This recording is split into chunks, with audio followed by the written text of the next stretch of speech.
Allah Resulü sallallahu aleyhi ve sellem buyurur ki, yəni Allahın qulları üzərində olan haqqı odur ki, Allaha ibadət edib, ona heç nəyə şərik qoşmayasan.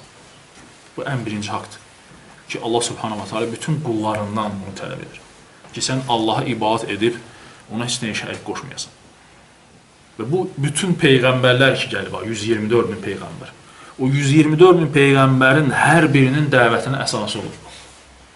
Ki, insanlar Allaha ibadət etsinlər, ona heç kəsə şərik qoşmasınlar.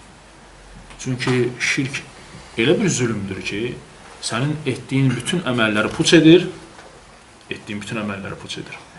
və Allaha qarşı da sən çıxmış olursan. Elə bir çıxışla çıxmış olursan ki, Allaha qarşı. Allah təala onu bağışlamır. Və sən zina ilə geçsən, içki ilə geçsən, oğurluqla geçsən, onu bağışlayır Allah təala. O günahdır. Amma şirklə Allahın qarşısına geçsin, lakin tövbə etmədən sözsüz ki, gedir söhbət.